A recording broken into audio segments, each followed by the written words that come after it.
하나님 말씀 마가복음 4장 10절에서 20절 말씀.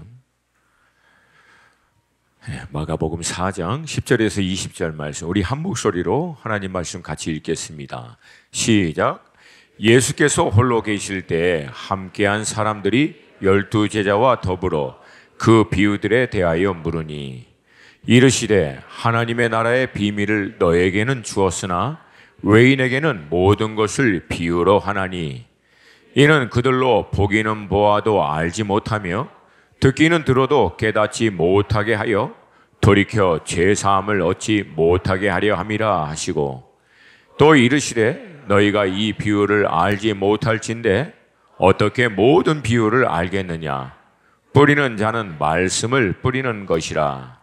말씀이 길가에 뿌려졌다는 것은 이들을 가리킴이니, 곧 말씀을 들었을 때 사단이 즉시 와서 그에게 뿌려진 말씀을 빼앗는 것이요.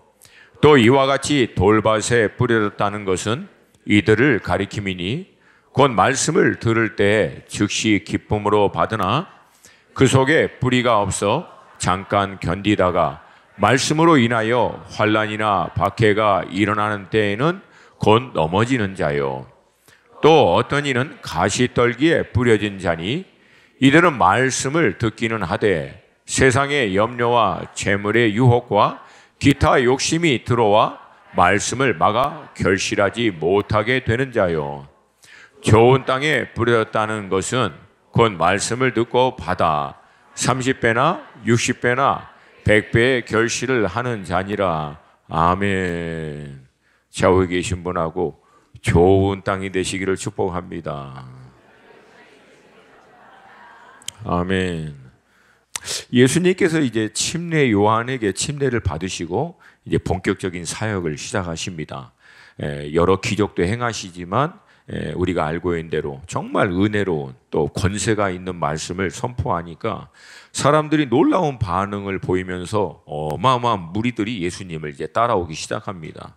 근데 이제 주님이 시간이 지나면서 이제 본격적으로 하나님의 나라의 비밀, 이 비유와 함께 영적인 깊은 메시지를 이제 통해서 이제 부담을 갖기 시작하니까 사람들이 본인의 영적인 상태에 따라 이제 정확하게 여러 부류로 이제 나눠지기 시작합니다. 가장 먼저는 우리가 알고 있는 대로 대제사장, 서기관, 바리새인들, 이제 흔히 말해서 이제 종교주의자들, 종교 집단들이죠. 이들과 함께 헤롯, 당시 세상 권력, 또 그들에게 빌붙어 있는 이 권력 집단들, 이 사람들은 오늘 본문에서 말씀하시듯 정확하게 길가와 같은 그런 모습을 보여줍니다. 여기서 우리가 좀 주의해서 봐야 할 것은 이 종교 집단하고 권력 집단을 똑같은 부류로 보고 있다는 거예요. 이게 무서운 말씀입니다. 뒷부분에 가서 좀 더 나누기로 하겠습니다. 두 번째는 이제 무리들이죠. 처음 예수님이 기적을 행하고 산상수훈 팔복의 말씀을 전하니까 뭐 난리도 아닌 난리죠. 이건 뭐 서기관 같지 않고 권세 있는 말씀이다. 그러고 막 나중에 예수님 왕으로 삼겠다고 뭐 그렇게 하고 막 호들갑을 떨죠. 근데 예수님의 말씀이 점점 깊어지고 부담이 되고 비유로 통해서 이게 잘 이해가 안 되는 말씀으로 오자 여러분 그 많은 무리들이요 썰물 빠지듯이 쑥 빠져버립니다. 저는 이런 좀 영성을 좀 호들갑 영성이라고요. 호들갑. 여러분 그 목사님들이 그 안 믿는 부류가 있어요. 그 뭐냐면 막 처음에 막 목사님 막 오히려 경계합니다. 그런 분들은 이렇게 될 수 있거든요. 이게. 안타깝게도 이분들은 이제 돌밭이라고 이제 분류할 수 있죠. 세 번째 부류는 제자 중에서 가룟 유다, 부자 청년, 사도행전에 나오는 아나니아와 삽비라 같은 부류입니다. 영적인 갈망이 있는 듯하지만 결국 그 영적인 갈망을 눌러버릴 만큼 여전히 세상의 어떤 그런 욕심, 유혹 이것들로 인해서 결국은 열매를 맺지 못하고 멈춰버리는 가시떨기와 같은 그런 분들입니다. 마지막으로 이제 제자들과 주님의 말씀 앞에 믿음으로 반응함으로 30배, 60배, 100배의 열매를 맺는 분들입니다. 이제 질문은 어떻게 이 동일한 말씀 앞에서 사람들이 보이는 반응은 이렇게 다양할 수 있는가? 그 이유에 대한 핵심이 결국 마음에 있다라고 하는 것이에요. 우리 예수님의 대표적인 말씀인 산상수훈과 팔복, 이 말씀도 결국은 마음에 대한 말씀이시거든요. 근데 이 마음이 참 신비롭습니다. 이 동일한 마음을 가지고 어떤 때는 우리가 하나님을 찬양하고 하나님께 감사하고 주님 너무 좋아요 고백하다가도 이 마음이 조금 힘들어지기 시작하면 주님을 향해서 막 그냥 쓴소리, 막 원망하는 소리, 이런 말을 막 내뱉으면서 막 거부하기도 하고 막 하나님 있으면 나오세요 막 이러기도 하고. 동일한 이 마음을 가지고 우리가 또 성도님들을 사랑하고 또 이웃들도 사랑하고 또 섬기고 하지만 조금 또 어려운 일이 생기면 서로 싸우고 또 대적하고 원수같이 미워하기도 하고. 그래서 여러분, 개인적인 차원에서 성경적 관점으로 볼 때 가장 치열한 우리의 영적인 전쟁터는 마음의 생각입니다. 이게 어떻게 되느냐에 따라 우리 인생은 결정됩니다. 그래서 여러분, 이것을 지켜내는 것이 하나님의 축복의 통로로 쓰임받기도 하고 아니면 사단의 도구로 이용당할 수도 있다라고 하는 거예요. 그래서 성경은 이 마음에 대해서 다음과 같이 얘기합니다. 잠언 4장 23절, 우리 큰 목소리로 같이 읽습니다. 시작. 모든 지킬 만한 것 중에 더욱 내 마음을 지켜라. 생명의 근원이 이에서 남이라. 여기서 얘기하는 생명의 근원은 이게 목숨 그런 의미보다는 우리의 삶의 모든 근원적인 문제가 어디에 달렸냐면 마음에 달렸다는 거예요. 그러니까 마음을 뺏겨버리면 삶 전체가 사단에게 어두움의 영들, 미혹의 영, 거짓말에 의해서 유린당하고 이용당하고 결국은 멸망하는 삶으로 아무것도 남지 않는 그런 삶으로 결국은 끝나버린다. 반대로 이 마음이 하나님의 진리의 말씀 앞에 반응하고 하나님 앞에 딱 붙들려 있으면 이 마음이 오히려 하나님의 놀라운 축복의 통로로 쓰임받고 결국 삶이 풍성해지고 이 풍성해진 것을 누릴 뿐만 아니라 흘러 유통케 하는 복의 근원이 될 수도 있는 줄로 믿습니다. 그 관건은 마음이다. 결국은. 오늘 본문은 우리가 잘 알고 있는 대로 하나님 나라에 대한 비유 가운데서도 씨 뿌리는 자의 비유를 예수님께서 주신 말씀입니다. 주님이 이 비유로 우리에게 말씀을 주신 이유가 있어요. 여러 가지 깊은 좀 신학적인 의미도 있지만 가장 간단하게 주님이 왜 비유로 얘기했냐면, 여러분 비유로 얘기하면은 준비된 자하고 준비되지 않은 자가 정확하게 나눠집니다. 받을 만한 사람하고 받지 못할 사람, 이게 정확하게 구분이 돼요. 그 의미가 뭐냐면 비유의 말씀을 통하면 잘 못 알아듣거든요. 사람들이 무슨 뜻인지 모르고 좀 답답하기도 하고. 근데 그 심령이 진리에 대해서 갈급하고 더 알고자 하는 이 준비가 된 사람은 오히려 비유의 말씀을 알고자 주님께 더 매달립니다. 그게 사마리아 여인과 같은 케이스예요. 근데 반대로 준비되지 않은 사람은 뭔 말이 저렇게 어려워, 복잡해, 영적인 게 뭐 이렇게 헷갈려, 하나님의 나라, 나는 지금 당장 내 것도 힘든데 뭔 하나님의 나라야, 이러고 어떡합니까? 돌아서 버립니다. 그러니까 의도적으로 비유를 사용하신 이유가 있는 거예요. 준비된 자, 그래서 들을 만한 사람, 들을 수 있는 사람과 준비되지 않은 사람, 이건 들어봐야 소용없는 사람들, 이게 명확하게 갈려요. 여러분, 그래서 때로는 하나님의 말씀을 여러분이 묵상하거나 아니면 목사님의 말씀을 들을 때 처음에 좀 잘 못 알아들을 수도 있다 없다? 다 알아들어요, 여러분은? 대답을 못 알아들을 수 있다 없다? 좀 답답할 때가 있다 없다? 마음에 힘들 때가 있다 없다? 그때 접지 마시고.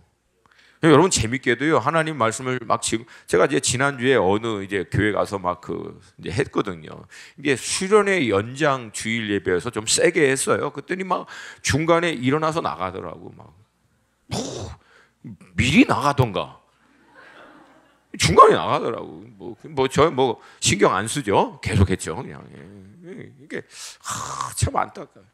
그러니까 좀 이런 거 어려움이 있으면 여러분 마음과 생각을 접지 마시고요, 더 갈망해서 성령 하나님 알게 해달라고, 알고 싶다고, 이 진리를 통해서 내 삶이 변화되고 싶다라고, 여러분 그런 사람들에게는 성령 하나님이 반드시 역사하여 주실 줄로 믿습니다.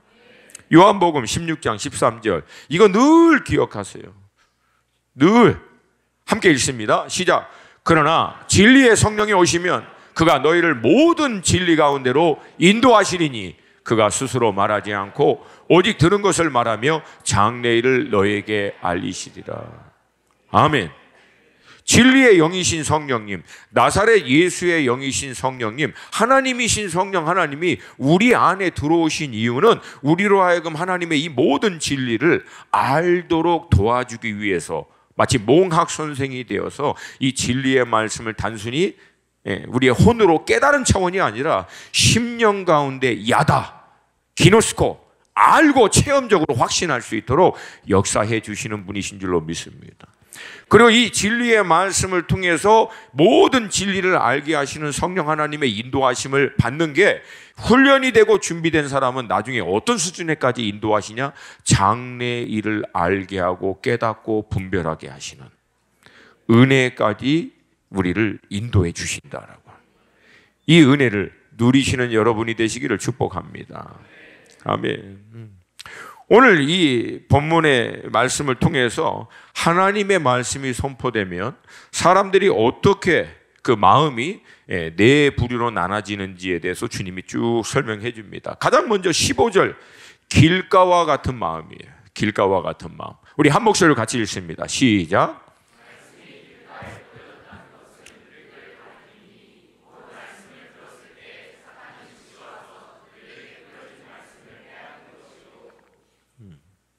앞서 말씀드린 대로 이 길가는 말씀이 그 마음에 닿기도 전에 사단이 와서 빼앗아 간다.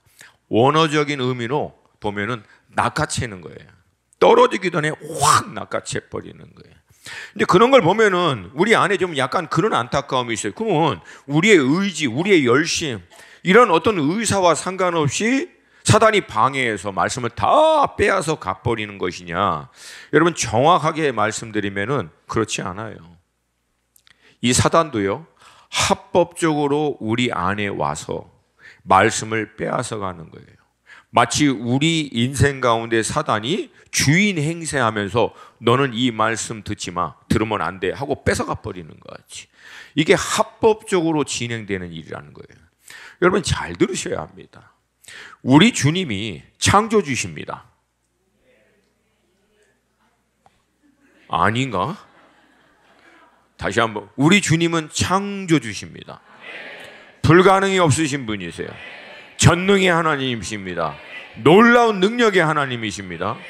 그럼에도 그 주님이요, 우리 인생에 들어오셔서 개입할 때 우리 의사와 상관없이 폭력적으로, 강권적으로 마치 휘둘르듯이 들어오지 않으세요. 그분의 형상에 따라, 인격적인 존재에 따라 그 인격 개개인의 주체적인 결정과 책임을 지는 존재로서 존중해 주시기 때문에 문 밖에서 문을 두드리고 네가 문을 열면 그때 내가 들어가서 너와 더불어 먹고, 그때야 비로소 내가 네 인생 가운데 주인 되어 나를, 너가 주인으로 받아들여야만 내가 네 인생 가운데 역사할 것이다. 사단 똑같아요. 아무리 사단이라도요, 우리의 의사와 우리의 결정 없이 우리가 문을 열어주지 않았는데 강권적으로 들어와서 폭력적으로 우리의 삶 가운데 막 해버리는 게 아니라는 거예요. 그러니까 결국은 이 길가와 같은 사람은 너무 오랜 동안 사단에게 삶을 다 열어놓고 본인의 의지와 상관없이, 여러분, 믿지 않는 분들이 착각하는 게 있어요. 그게 뭐냐면, 나는 뭐 하나님 안 믿고 뭐 어둠의 영, 사단, 귀신 이런 거 안 믿어. 그런 게 어딨어. 나는 그냥 내가 내 소신껏 사는 거야. 천만의 만만의 말씀. 지금 내가 소신 있게 내가 생각하고 있는 기준에 따라 살고 있다라고 하는 그 소신과 기준은 어디서부터 왔는데, 뱃속에서부터 태어날 때부터 갖고 태어났습니까? 태어나고 자라는 과정 가운데서 오랜 교육과 경험과 노하우, 이 모든 것들을 통해서 공중의 권세 잡은 자가 이 세상 가운데 만든 가치, 모든 사상, 이론, 세상 사람들이 추구하는 세계관 안에, 이 틀 안에서 내게 주입된 거 가지고 나는 내 마음대로 산다라고 착각하고 있는 거지, 실상은 뭐예요? 길들이고 사단이 만들어 놓은 대로 살고 있는 거예요. 질질 끌려가고 있는 거라고. 그러니까 그 정도로 무방비로 결국은 열어놓은 거예요. 본인은 본인 마음대로 산다라고 착각하고 있는 것뿐이지 결국은 사단이 유리시키고 마음껏 하는 대로 다 노출되어 있는 거예요. 여러분 주변에 혹시 이런 분들이 계시면 논리적이고 설득적이고 굉장히 합리적인 말씀으로 잘 설명해 드리면 이해하겠다. 저의 식으로 표현하면 천만의 만만의 말씀. 이거 여러분 그렇게 해서는 씨알도 안 맥힙니다. 전문 용어에 별로 반응을 안 하시네요. 이런 부류에 대해서 어떻게 접근해야 될지 예수님이 이미 말씀하셨어요. 먼저 강한 자를 결박해야 그 세간을 늑탈할 수 있다. 즉 이 길가와 같은 영혼 가운데 역사하는 강한 자, 이 어둠의 영, 거짓과 미혹의 영, 이것을 예수 그리스도의 이름으로 결박시켜야 돼요. 예수의 이름으로 끊어버려야 된다고요. 그동안 우리는 그 영혼들을 주님의 사랑으로 계속 인내하고 품고 섬겨야 합니다. 그러니까 외적으로 볼 때는 사랑으로 오래 참음으로 인내로 섬겨야 하지만 뒤에서는 그 영혼 가운데 역사하는 강한 자, 어둠의 영, 미혹의 영, 결국은 그 인생 전체를 거짓말로 유린하여 이용해 먹다가 결국은 이 세상에 썩어져 없어질 것들을 추구하며 살다가 세상에 썩어져 없어질 것들이 다 소멸될 때 함께 소멸할 수 없도록 끌려가도록 그렇게 이끌고 있는 그 어둠의 영들을 예수의 이름으로 끊어버려야 된다. 할렐루야, 할렐루야. 여러분 예수 그리스도의 이름에 능력이 있는 줄로 믿습니다. 그러니까 여러분 이거 원리는 간단합니다. 그 영혼을 붙들고 있는 어둠의 영이 지겨울 때까지 기도하시면 돼요. 아주 진절머리가 날 때까지 내가 계속 얘에 붙어 있으면 아주 못 살겠다 싶을 만큼 할렐루야. 계속 영적으로 기도하고 공격하고 보혈로 덮어버리고 예수의 이름으로 끊어버리고 하면은요 여러분 사단이 떠나버립니다. 제가 여러분에게 오래전 그 예화를 얘기했던 것 같아요. 굉장히 이게 덕목이 있는 인격적으로 훌륭하신 목사님이 계신데 성도 한 분이 너무 훌륭하고 귀한 분인데 몸이 너무 자주 아파가지고 주일 예배도 가끔가다 자주 못 나오는 거예요. 너무 훌륭하신 분이신데 그러니까 이 목사님이 안타까운 거예요. 그러니까 주일 예배에 못 오실 때마다 찾아가서 신방할 때 그냥 하나님 말씀 잠깐 읽어드리고 그 말씀에 대해서 설명하고 기도하고 근데 이거를 이 목사님이요 신실하게 2년이 넘도록 한 거예요. 2년이. 근데 영적인 부분에서는 안 열려 계신 분이에요. 근데 어느 날 이제 또 주일날 이분이 못 오셔서 집에 가시는 길에 잠깐 들려서 오래 한 것도 아니야. 한 10분, 15분, 20분 그렇게 하신 거예요. 다시 또 가셔서 말씀 읽어드리고 설명하고 기도하는데 나중에 기도 끝자락에 이 여인이 눈이 뒤집어지면서 지겨워서 못 있겠어.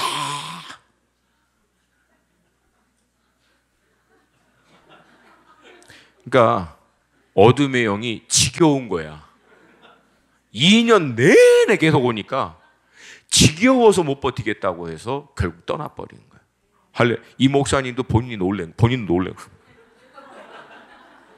본인도 그 영적인 그근에 안 열려 계신 분인데 여러분 그래서 이게 영성은요 간단합니다. 될 때까지 하는 거예요. 할렐루야. 혹시 여러분 머리에 주마등같이 스쳐 지나가는 길가가 보이십니까? 길가 같은 남편, 길가 같은 우리 새끼들, 길가 같은 우리 뭐 시누이 누구 이렇게 떠올리시는 분 계시면 사랑으로 오래 참음으로 계속 섬기셔야 돼요. 안 섬기실래요? 그러면 대답을 안 하시. 섬기셔야 돼요. 대신 집에 와서는 자리 딱 트고 앉아서 그 이름 불러가면서 대적 기도하시고 중보하시고 끊으셔야 돼요. 저희 어머님은 초등학교도 못 나오신 분이에요. 말씀드렸잖아요. 근데 그분 늘 제가 가면 말씀 공부하다가 이제 모르는 거 이제 적어놔요. 그리고 그거 놓고 기도하고 저희 친척들 이름 하나하나 불러가면서 다 기도하신 거예요. 제가 얘기했잖아요. 그분 중에 한 분 저기 안산에 계시는 우리 작은 고모님, 그 여자 깡패 가죽 장갑에 자켓 입고 남자들하고 다이다이 뜨시던 분. 지금 권사님 되셔서 전도하고 다니시잖아요. 할렐루야. 제가 갈 때마다 그 고모님들, 우리 큰 집, 작은 이름 불러가면서 늘 기도하신 거 제가 봤거든요. 지금 다 돌아왔어요. 할렐루야. 그러므로 여러분, 포기하지 않으면 길가가 아니라 먼 밭이라도 하여튼 반드시 돌아오게 될 줄로 믿습니다. 두 번째는 돌밭과 같은 마음입니다. 16절과 17절 말씀이에요. 함께 읽습니다. 시작. 또 이와 같이 돌밭에 뿌려졌다는 것은 이들을 가리킴이니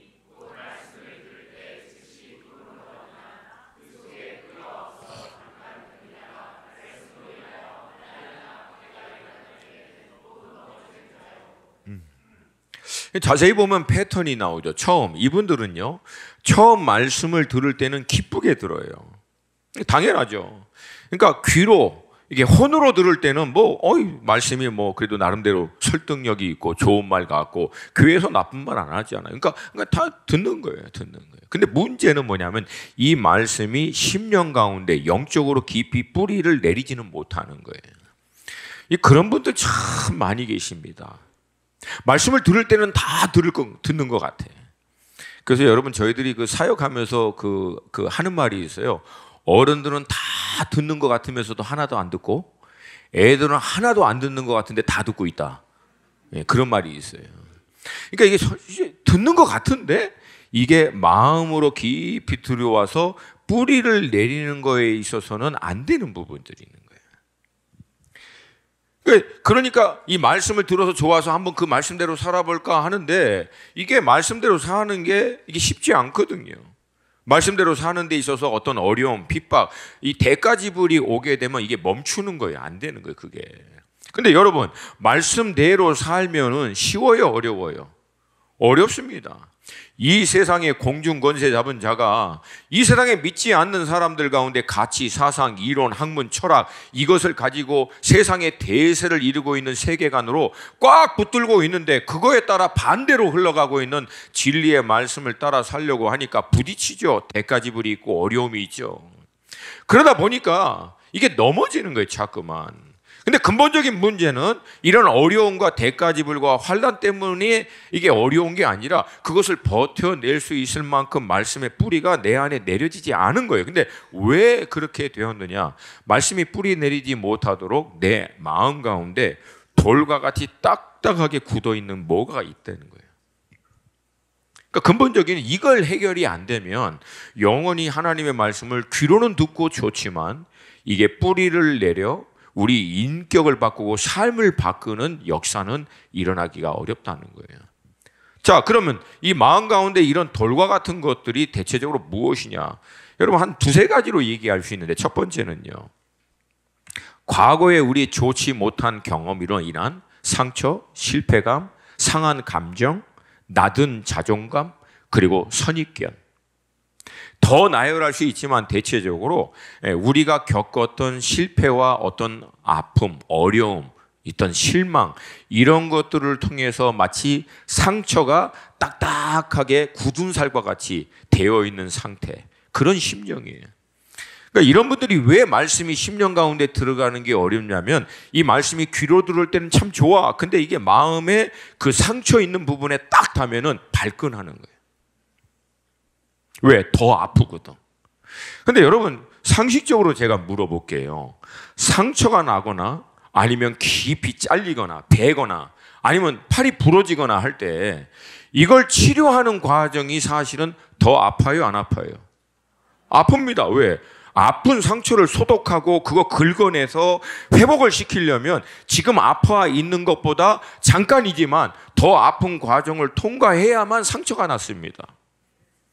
근데 이게 아프다고 해서 계속 이거 치료를 거부하게 되면 어떻게 됩니까? 결국 이게 우리 몸 전체를 어마어마한 영향을 미치듯 결국 치료받지 않은 그 상처가 내 삶 전체를 망가뜨려 버리고 나만 망가지나요? 다른 영혼들을 상처를 옮겨버리게 되는 일까지 나온다는 거예요. 참 안타깝죠. 그런 분들이 많이 계세요. 혹시 여러분 가운데 하나님의 말씀이 참 좋은 건 알겠는데 이 말씀을 받아들이려고 할 때는 왠지 나도 모르는 거부감, 두려움, 아픔, 상처. 근데 여러분, 이건 하나님의 진리의 말씀 앞에 그 상처를 여러분이 열어놓으셔야 돼요. 그래야만 치유됩니다. 아프지만, 고통스럽지만, 때로는 여러분의 수치스럽고 연약한 그 모든 모습이 적나라하게 드러나는 그런 순간일지라도 살아계신 이 하나님의 말씀이 좌우의 날쌘 검이 돼서 여러분의 혼과 영을 찔러 쪼개는, 다른 말로 하면 수술하도록 하셔야 된다는 거예요. 이제는 우리 식구들과 나눴지만 제가 일본 선교사로 있을 때 그 일본의 그 학고방 같은 데서 매일 아침 묵상하고 이 묵상을 통해서 하나님 앞에 깊이 나아갈 때 제가 여러분에게 간증했잖아요. 말씀을 통해서 하나님이 제 내면의 깊은 곳에 있는 상처, 실패감, 두려움, 낮은 자존감, 이거 하나하나 다 드러낼 때 때로는 이미 돌아가신 아버지마저도 제 앞에 초청해서 그 아버지를 용서하고 화해하고, 그 과정이 나한테는 막 이를 갈 만큼 힘들었지만 그걸 통과하고 난 다음 비로소 샬롬, 아, 자유함이, 평강이 이런 거구나. 내 안에 있던 낮은 자존감, 얼마나 그 자존감이 낮았으면 자존심이 겁나게 셌죠. 건들기만 하면 발끈하는, 그게 깊이 숨겨져 있는 그것들을 하나님 다 드러내게 하시고, 그 뒤에 또 숨어있는 두려움. 제가 그때만 해도 외관성화로는 막 자신감 충만했죠. 내가 결정하고 노력하면 다 된다라고 생각하고 있는데 하나님의 진리의 말씀이 깊이 들어오다 보니까 자신감으로 포장된 그 뒤에 있는 두려움, 실패에 대한, 사람들이 어떻게 나를 볼까에 대한 부들부들 떨고 있는 나의 연약한 모습, 그거 다 드러내게 하신, 그리고 진리의 말씀을 통해서 하나님이 만지시도록 허락하는 과정을 통해서 하나님이 하나하나 해결함으로 강건한 사람으로, 그래서 자존심은 귓등에도 신경 안 쓰고 주님이 주신 그 자존감, 그리스도 예수 안에 있는 건강한 나의 가치에 대한 확신, 할렐루야. 그러니까 누가 뭐라고 해도 별로 신경 써요, 안 써요? 안 써요. 자유하니까. 왜? 주님이 나를 존귀한 아들이라고 했는데 뭐가 그게 문제야. 할렐루야. 땅에 있는 무엇으로 나를 막 평가하고 사람들이 그 기준으로 뭐라고 얘기하는 거에 대해서 신경 안 쓰지. 왜? 나는 땅에 속한 자가 아니라 하늘에 속한 자인데. 할렐루야. 그러니까 이 과정들이 비록 굉장히 아프지만, 여러분 어느 날은 제가 하루 일정을 취소했어요. 왜? 너무 고통스러워서 흐느껴 그 앞에서 울면서 이를 가면서 주님 싫다고, 안 된다고요. 근데 결국은 그 말씀 앞에 저를 다 노출시킨 거예요. 근데 그 시간들을 통해서 주님은 하나하나 회복하죠. 할렐루야.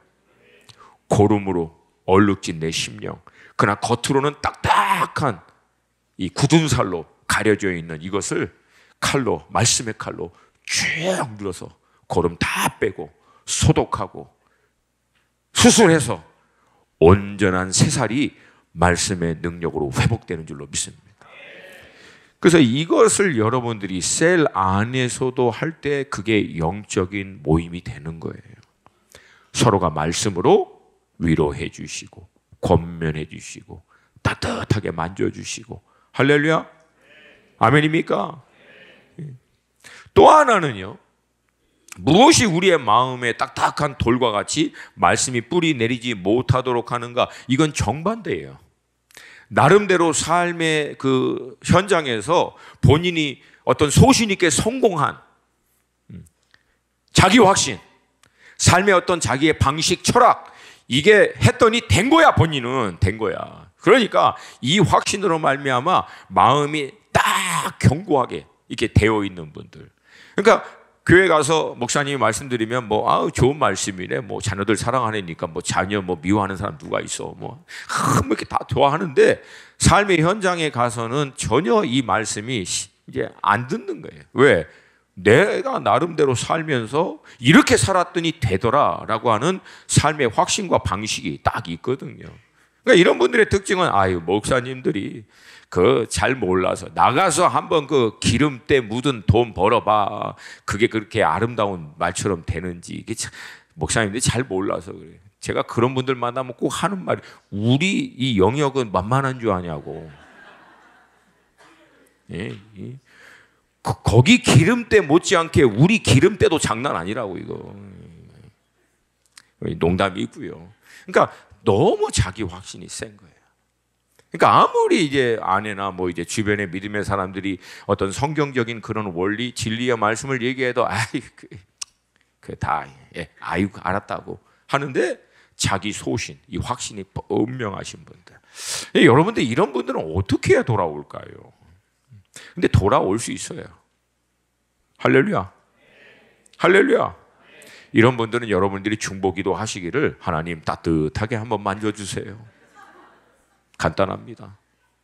따뜻하게 한번 만져주시라고. 적당한 수준에서. 그럼 어느 날 하나님의 말씀이 그 딱딱하게 굳은 그 사람의 심령 가운데 파고 들어가기 시작해요. 조금씩 금이 가기 시작하고 계속 뿌려져야 돼. 결국. 할렐루야.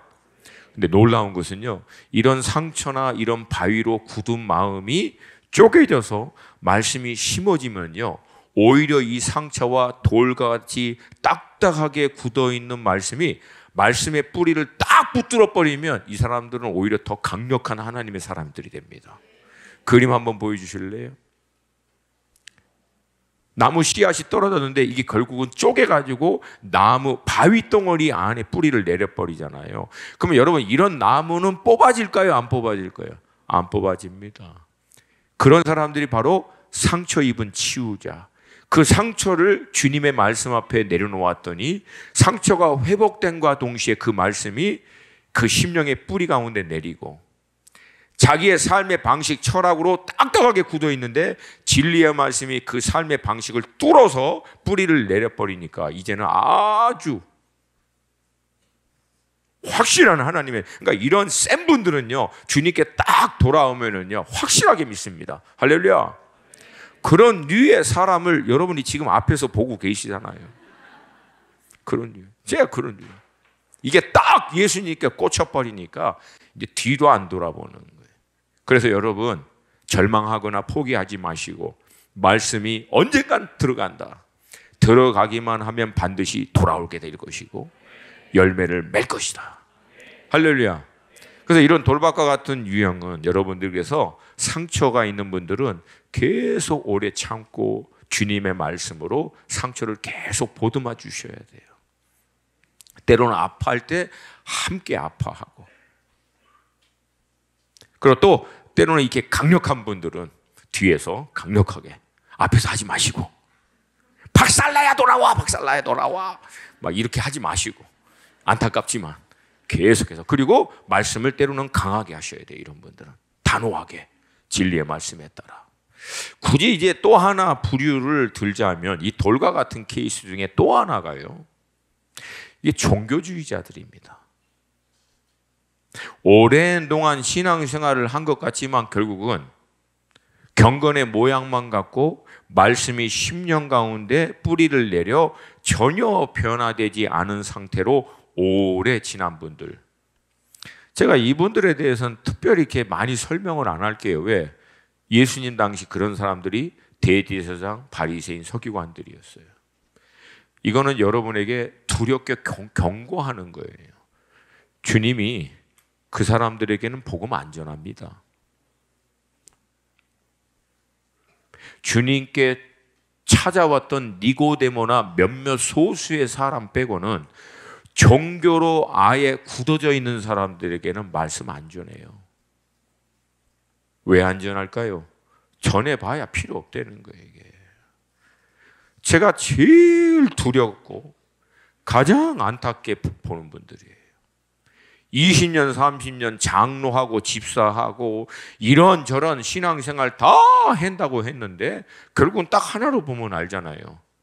성경의 진리의 말씀이 구체적인 열매로, 시체로, 변화로 안 나타나는 거예요. 예배 드리고 신앙생활 하는데 여전히 삶의 방식과 가치는 세상적인 방식과 가치로 종교와 삶이 나눠져 있는 분들. 여러분 중에는 그런 분들이 없으시기를 축복합니다. 정말 축복합니다. 세 번째는요, 가시떨기에 뿌려진 자들인데 굉장히 많은 이제 신앙생활을 이제 좀 제대로 해보려고 하는 분들, 그런 분들이 이 과정들이 제일 많습니다. 우리 같이 한번 볼게요. 18절과 19절 말씀 한 목소리 읽습니다. 시작. 또 어떤 이는 가시떨기에 뿌려진 자니 이들은 말씀을 듣기는 하되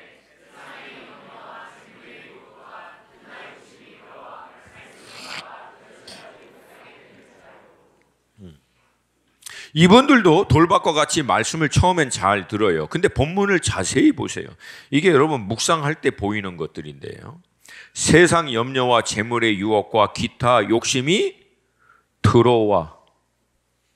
앞에 있는 돌밭은요, 말씀이 들어오기 전에 이미 마음 가운데 있는 돌의 상태에 대해서 지금 얘기하고 있는데, 이 가시떨기와 같은 마음에 있는 분들의 근본적인 문제는 외부로부터 가라지와 같은 세상의 씨앗들이 동시에 계속 들어오고 있는 거예요. 그러니까 하나님의 말씀을 들을 때, 하나님의 말씀 앞에 막 나아갈 때 너무 좋게 잘 듣긴 하지만 동시에 원수가 가라지를 뿌리듯이 세상의 메시지를 뿌리는 거에도 노출이 되어 있는 거예요. 열려 있는 거예요. 그러니까 이게 둘 다 들어오는 거예요. 둘 다. 그럼 결론이 어떻게 됩니까? 갈등하는 거예요. 갈등하는 거예요. 보대껴요. 보대껴. 갈등하고 보대껴서 뭐 잘 되면 좋은데, 갈등하고 보대낀 결국 어떻게 열매를 못 맺는 거예요. 열매를. 만약에 여러분이 이제 신앙생활을 제대로 뭔가 하려고 하는 그런 마음의 결단과 함께 우리 교회도 새롭게 와서 영적인 것들을 사모하고 말씀을 통해서 변화를 받기도 하는데, 실질적인 삶의 모습으로 딱 보면은 계속 내 안에 갈등되고 보대끼는 게 있다. 그러면 여러분 이유 간단합니다. 하나님의 진리의 말씀 앞에서도 문을 열어놨지만 여전히 세상의 원수가 가라지를 뿌려놓는 것 안에서도 문을 열어놓은 거예요. 둘 다 받고 있는 거예요. 그러니까 늘 갈등하는 거죠. 자, 이런 분들이 온전한 열매를 맺는 삶으로 나아가기 위한 최선책, 가장 좋은 방법은 무엇인가? 따라서 하세요. 경로를 차단하라. 다시 한번, 경로를 차단하라. 원수가 가라지를 뿌리는 경로가 여러분의 삶, 제 삶에 있는 거예요. 그걸 여러분 차단시켜야 돼요. 자, 그러면 그 경로가 무엇이냐? 다 나열할 수 없지만 현대를 살아가고 있는 우리들에게 이 경로는 두 가지로 대충 요약이 됩니다. 첫 번째, 미디어입니다. 미디어. 여러분이 늘 보고 듣는 영상에 있는 드라마가 됐던 뭐가 됐던 뭐 이 다양한 미디어를 통해서 여러분이 보고 듣는 모든 것들이 사단의 통로가 될 수가 있다는 거예요.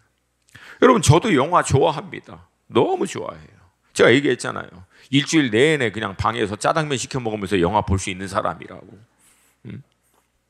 그럼에도 불구하고 여러분, 계속해서 저 자신을 무방비로 열어놓으면 반드시 이게 저에게 독이 될 것을 알고 있기 때문에 철저히 컨트롤합니다. 저도 중요한 사역이나 이런 거 있을 때는 잠깐 멈춰요. 쉴 때 가끔가다 보긴 하지만. 그러니까 이 미디어가 왜 무섭냐면요, 여러분 그거 보는 거 그냥 보고 그냥 보고 그냥 잊어버리면 되는 거예요. 잘 들으세요. 절대 그렇게 안 됩니다. 여러분이 보는 화면 하나하나가 메시지예요. 듣는 모든 음악이나 뭐가 됐든 그거 전부 다 메시지라고요. 오늘 예배 드리고 여러분이 이 세상 가운데 나가세요. 나가고 난 다음에 여러분이 보이는 모든 건 전부 다 메시지입니다. 간판 메시지잖아요. 광고 메시지입니다. 듣는 거 다 메시지예요. 그러니까 하나님의 메시지도 듣지만 온통 세상의 공중 권세 잡은 자가 총동원해서 믿는 사람도 할 수만 있다면 우는 사자와 같이 삼켜버리려고 온통 퍼붓는 메시지에 무방비로 열어놔 버리면 어떻게 우리가 열매를 맺는 삶으로 나아갈 수 있겠습니까? 이 가시떨기가 결국 다 눌러버린다는 거예요. 그러므로 사랑하는 여러분, 여러분이 어느 순간에는 이게 좀 절제하는 수준에서 안 된다. 그럴 때는 금식도 하셔야 돼요. 미디어 금식. 계속 보다가 그냥 끝나버리던가 대답을 안 하세요. 미디어 금식을 하셔야 돼요. 특별히 연말이나 연초 우리 이제 기도회 하잖아요. 그럴 때는 제발 안 보면 죽을 것 같은 드라마예요. 또 잠깐 그때는 좀 멈추시고, 예? 제가 얘기했죠. 다 반드시 잘 될 거니까 걱정하지 마시고, 이런 특별한 시즌 때는 잠깐 멈추시고 집중하셔야 돼요. 할렐루야, 아멘입니까? 두 번째는 여러분 주변에 여러분에게 영향을 미치고 있는 믿는 사람이라고 얘기하던 아니면 안 믿는 사람이든 여러분이 계속해서 주변에 있는 사람에 의해서 영향을 통하여 가라지가 들어옵니다.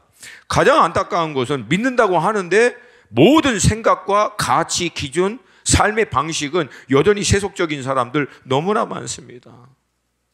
제가 지난 며칠 동안 몇몇 모임도 가고 제 제자 목사하고 만나서 잠깐 얘기하는데 제 제자 목사가 저한테 그러더라고요. 목사님, 이제 이 친구는 그 어려운 환경에 있는 그곳에 이제 지방 노회를 통해서 교회를 개척해서 이제 근데 이 친구가 그러더라고요. 목사님, 이 주변에 안 믿는 사람들이 더 착하더라고요. 자기는 교회 안에 믿는 사람들의 모임을 했는데 이 믿는 사람들의 모임이라고 하는 게 이게 더 말이 안 되는 거예요.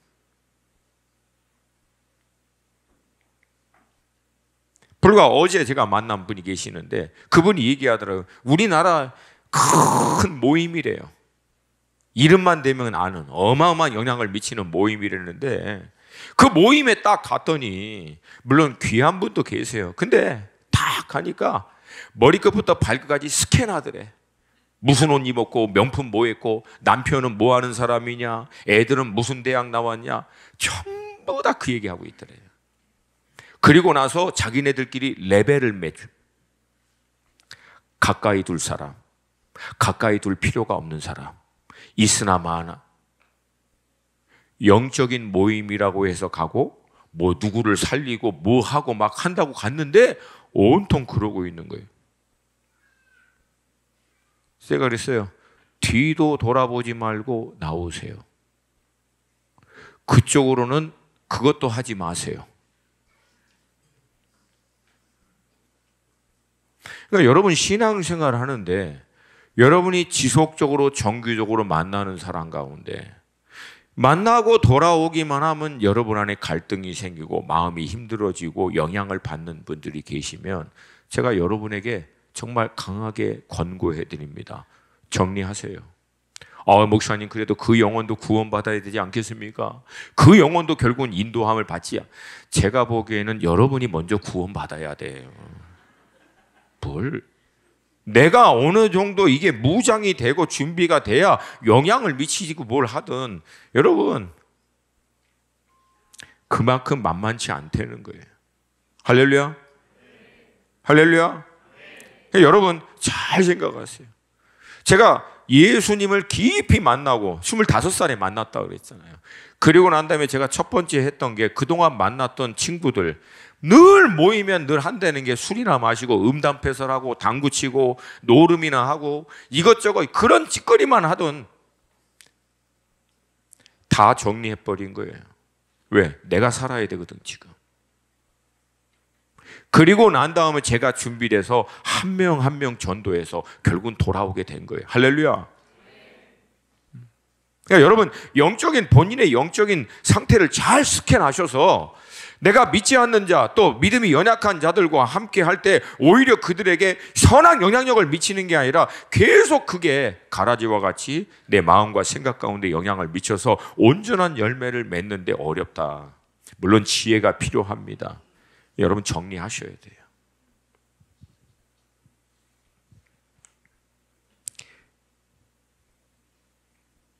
물론 그런 가운데서도 여전히 우리 안에는 영적인 갈등들이 있죠. 아무리 그렇게 차단하고 해더라도 원수가 뿌려놓은 이런저런 경로를 통해서 우리의 마음이 더럽혀진 경우가 많죠.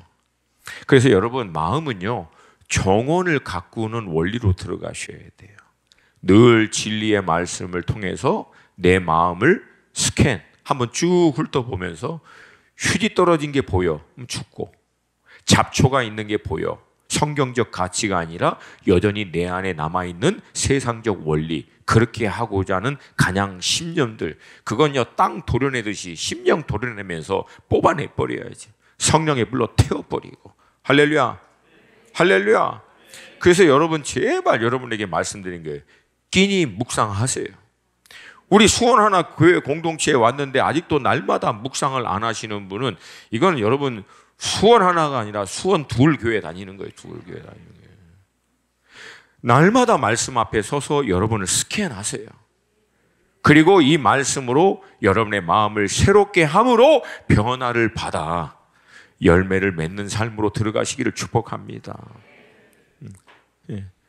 그러니까 이거에 더해서 말씀드리는 게, 우리 마음의 가라지 제거하고 가시덤불 제거하고 깨끗하게 청소하는 데 멈추면 안 됩니다. 그렇게 하고 난 다음에 머물러 버리면 더 센 게 들어와 버릴 수 있다는 거예요. 그러면 그 마음 가운데 계속해서 하나님의 말씀으로, 할렐루야, 하나님의 진리로 내 마음을 충만하게 채워야 될 줄로 믿습니다. 그러니까 가라지에게 열어놨던 모든 경로 끊고 대신 진리의 말씀 앞에 열어놓으셔야 돼요. 계속 공급을 받을 수 있도록. 아멘입니까? 그거를 위해서 여러분이 삶의 습관을 만들어야 돼요. 그러니까 습관이 왜 중요하냐면, 여러분 습관이 인격이 되는 거예요. 그리고 그 인격이 삶이 되고요. 그러니까 지금부터 여러분들의 삶의 습관을 바꾸셔야 돼요. 원수가 가라지를 뿌려놓을 수밖에 없는 습관이 있다 없다 정리하셔야 된다고요. 집에 들어가자마자 미디어 보지 마시고 찬양 틀어놓던가 말씀 틀어놓던가. 할렐루야. 차 딱 타자마자 세상 막 라디오 그거 하지 말고 음악을, 찬양을 틀던가 말씀을 틀어놓던가. 아멘입니까? 전철이나 대중교통 딱 하면은 얼마나 좋아요. 여러분 조용한 소리로 기도하기 얼마나 좋습니까? 하나님 말씀 읽기에 얼마나 좋아요. 그리고 여러분 그렇게 읽다가 보면은 하나님께서 사랑하는 자에게 잠을 주시는도다. 깊게 또 잘 때도 있어요. 한 10분 너무 개운하게 막 하나님이 축복해 주실 때도 있다는 거예요. 그러니까 여러분 삶의 모든 영역마다 습관을 만들으셔야 돼요. 가까이 할 수 있도록. 할렐루야. 할렐루야. 그래서 여러분 안에 이 가라지들이 다 정리돼요. 온전한 열매를 맺는 마음이 되시기를 축복합니다. 마지막으로 방금 말씀드린 좋은 땅입니다. 20절 말씀, 우리 한 목소리로 큰 목소리 읽을 때 우리 자신에게 선포하는 말씀으로 읽기를 원합니다. 시작. 좋은 땅에 뿌려졌다는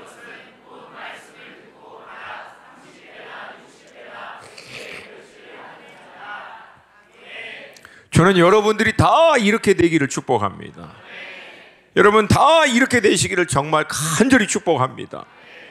근데 제가요 이 말씀을 묵상하다가 그 농사 짓는 집사님에게 물어봤어요. 집사님 땅이 너무 좋아. 너무 좋아서 이건 그냥 씨만 뿌리면 이건 자라고 열매를 맺을 것 같은 그런 좋은 땅도 있죠. 그랬더니 농사 짓는 집사님이 참 저를 이렇게 어떻게 할까 약간 답답한, 좀 어떻게 저렇게 기가 막힌 얘기를 할 수 있을까? 예. 그러면서 천천히 이제 전문가 입장에서 저를 타이르듯 얘기하더라고요. 목사님, 기본적으로 토양이 좋아서 영양분이 많고 잘 자랄 수 있는 조건이 되어 있는 땅은 있습니다. 상대적으로. 근데 그렇다고 해서 손도 안 대고 씨만 뿌려도 될 만한 땅은 없습니다. 결국은 아무리 좋은 땅이어도 기경해서 돌 이거 솎아내고 그 밑에 있는 뿌리 장가지 있으면 이거 다 뽑아내고 그렇게 해야 좋은 땅이 되는 겁니다. 그러니까 결국은 좋은 땅은 저절로 되는 게 아니라 기경하고 노력해야 만들어진다는 거예요. 할렐루야. 그러니까 결국은 뭐예요? 컨디션이라는 거예요. 마음은 컨디션이 그렇게 준비돼야 되면. 그러니까 저절로 되는 게 아니라 결국은 계속해서 우리 마음을 농사를 짓듯이 기경하면서 돌 솎아내고 가라지 같은 거, 가시덤불 같은 거 뽑아내고 하나님의 진리의 말씀으로 계속 심고 기도를 통해서 성령의 피로 계속 마음 가운데 물을 줘야만 열매를 맺는 삶으로 들어갈 수 있다. 여러분, 한 가지 분명한 것은 토양이 좋듯이 성품이 좋고, 잘 기경했듯이 이런저런 훈련 많이 받고, 마치 여러 연단을 통해서 이것저것을 잘 준비됐다고 하더라도 그것 자체가 우리가 좋은 땅이다라고 하는 것을 결정할 수는 없다. 좋은 땅이 될 수 있는 과정은 될 수 있지만 결국 좋은 땅이다 아니다는 딱 하나입니다. 열매를 맺는 거예요. 할렐루야. 할렐루야. 좋은 땅이다 그렇지 않다라고 하는 것은 딱 하나입니다. 결국 열매를 맺는 겁니다. 성경에서 얘기하는 열매는 두 가지입니다. 하나, 우리 안에 예수의 성품이 회복되는 것, 성령의 열매가 맺어지는 거죠. 두 번째, 외적으로 우리의 그런 변화를 통해서 다른 영혼들이 주님께 돌아오는 열매. 아멘. 이 열매가 여러분의 삶 가운데 충만하시기를 주님의 이름으로 축복합니다. 제가 올 이제 한 해를 쭉 지나면서 이제 매해 새해가 될 때마다 주님이 좀 특별히 주시는 말씀에 저는 집중해서 기도하고 그 부분을 좀 많은 시간을 좀 놓고 집중한다고 말씀을 드렸어요. 올 한 해 하나님이 저에게 주신 게 두 가지예요. 하나는 정렬하라. 두 번째, 영적인 컨디션을 지속하라, 유지하라. 이 두 가지. 그러니까 정렬하라, 이거 설명드렸죠. 우리가 예수 그리스도를 우리의 구주와 주인으로 영접하여 믿음의 삶을 살지만 그 주님이 진짜 우리의 삶의 주인 되시고 왕 되셔서 실제적으로 통치가, 그분의 역사와 능력이 나타나는 삶으로 들어가기 위해서는 그 삶의 모든 구체적인 영역들이 주님 앞에 정렬돼야 된다고. 재정이 주님 앞에 정렬되고, 관계가 정렬되고, 나의 자합이 정렬되고, 자녀의 문제가 정렬되듯이 정렬돼야만 예수님의 실제적인 통치가 삶의 그 영역 가운데 임함으로 말미암아 실제적인 열매가 나타나게 될 줄로 믿습니다. 이 정렬하는 과정이 오늘 이 예와 같이 돌 솎아내고 가시덤불 다 뜯어내고 태워버리고, 마치 예수님께서 요한복음에서 얘기했듯이 가지치는 작업을 통해서 예수님과 내가 딱 맞추는 거예요. 그것만 딱 되면 열매는 반드시 나올 수밖에 없다. 왜? 주님의 실제적인 통치가 그 영역 안에 흘러 들어가거든요. 그 정렬하는 과정에 있어서 우리에게 많은 아픔이 있고 대가지불도 있지만, 이게 정말 정렬되게 되면은 그 안에서 주님이 역사하시는 것이 더 이상 이론이 아니라 내 삶의 실제가 될 수 있다. 제가 얘기했잖아요. 저도 재정적인 부분에서 이거 정렬시킨 거예요. 저의 사역적인 부분에서도 정렬시킨 거고, 자녀의 문제에 있어서도 정렬시킨 거예요. 모든 영역마다 이걸 정렬시켰기 때문에 결국은 이 재정에서부터 자유케 하고 주님이 예비하신 풍성한 것을 통해서 나만 누릴 뿐만 아니라 흘러 유통케 하는 삶으로 주님이 인도하신 거예요. 아멘입니까? 다 그래요. 모든 영역마다. 그래서 사랑하는 여러분, 오늘 이 말씀을 통해서 우리 돌밭으로 머물러 있지 않기를 원합니다. 가시덤불로 늘 버대끼고 갈등하다가 결국은 눌려가지고 열매 하나 시원하게 맺지 못하는 인생으로 끝나지 않기를 원합니다. 그러면 여러분 인생을 정렬시키세요. 그리고 모든 영역마다 정렬시키세요. 과정에 보이는 거 가지쳐내시고 뽑아내시고 씻으시고 청소하셔서 예수 그리스도의 실제적인 통치가 임할 수 있도록. 아멘. 그러다 보면은 어떤 상태로 되냐면 영적인 컨디션이 주님의 뜻을 분별할 수 있는 컨디션, 주님의 음성을 들을 수 있는 컨디션, 열매가 맺어질 수밖에 없는 컨디션에 이르게 된다는 거예요. 따라서 합시다. 모든 것은 컨디션의 문제다. 제가 아주 여러분이 기가 따갑도록 계속 얘기했죠, 올해. 몸의 컨디션이 안 되면 몸이 원하는 대로 움직여야 안 움직여요. 여러분의 지정의적인 사고도 새로운 지식을 습득하고 이걸 논리적으로 합리적으로 생각하고 발표하고 나누는 것들을 계속 하지 않으면 여러분 우리의 이 지정의적인 사고도 원하는 대로 움직여요, 안 움직여요? 계산 하나 하는 것도 원하는 대로 잘 안 될 때가 있잖아요. 영도 결국은 계속해서 말씀과 기도를 통해서 이 컨디션이 유지돼야만 하나님께서 씨앗을 뿌리실 때 뿌리를 내려 열매를 맺을 수 있는 상태에 이르게 된다라고. 아멘입니까? 아멘입니까? 그래서 여러분도 오늘 본문의 말씀처럼 30배, 60배, 100배의 열매를 풍성하게 맺는 여러분이 되시기를 축복합니다. 사랑하는 여러분, 만약에 우리가 이 열매를 맺으면요, 이 열매 누가 먹습니까? 몰라요? 아니, 내가 내 삶에서 이 말씀의 열매를 통해서 내 성품이 변화되고 내 삶에서 하나님의 모든 신령한 은사와 하나님의 은혜가 부어져서 은총이 부어져서 삶이 이제 풍성하게 바뀌면 그거 누가 가장 먼저 누립니까? 내가 누려요. 그리고 우리 새끼들이 누려요. 그게 넘치면 우리 이웃과 열방에까지 이게 흘러가는 복의 근원의 삶이 될 줄로 믿습니다. 여러분, 근데 계속해서 돌박과 이 가시덤불에 눌려버리면 나로부터 이게 흘러가지 않으니까 새끼들이 뭘 먹어요? 하나님의 풍성한 것을 먹는 게 아니라 온통 세상에 있는 삐뚤어진 것, 상처 있는 거, 해결되지 않은 내 안의 상처 때문에, 해결되지 않은 내 안에 남아있는 가시덤불 때문에, 온통 그런 것 때문에 함께 피폐해지는 인생이 돼버리는 거예요. 얼마나 안타까워요.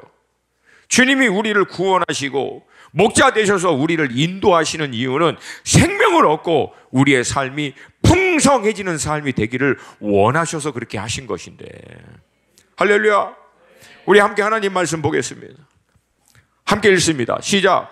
도둑이 오는 것은 도둑질하고 죽이고 멸망시키는 것뿐이요 내가 온 것은 양으로 생명을 얻고. 할렐루야. 할렐루야. 우리 주님이 오셔서 여러분과 저를 위하여 십자가에 피 흘리시고 찢겨서 우리가 치루어야 할 죄의 삭을 자신의 생명으로 대신 치루어 주심으로 말미암아 우리가 의롭다함을 받게 하시고 죄와 사망의 권세를 깨뜨리고 부활하셔서 우리에게 영생을 주신 이유는 그 영생과 함께 이 땅에 사는 동안 주님이 예비하신 쉴만한 물과 푸른 초장, 그 풍성하신 삶으로 우리를 인도하기 위함인 줄로 믿습니다. 여러분, 그렇게 이왕에 예수 믿으면 그 풍성하신 은혜의 삶으로 여러분 들어가셔야죠. 할렐루야. 맨날 아파하고 맨날 눌려가지고 갈등하고 그렇게 끝나버리면 얼마나 안타깝습니까? 반드시 돌파되어야 될 줄로 믿습니다. 회복되어야 될 줄로 믿습니다. 좋은 땅 되셔서 여러분 모두 다 30배, 60배, 100배의 이 풍성한 열매를 누리시고 흘러 유통케 하는 복의 근원 되시기를 주님의 이름으로 축복합니다. 아멘.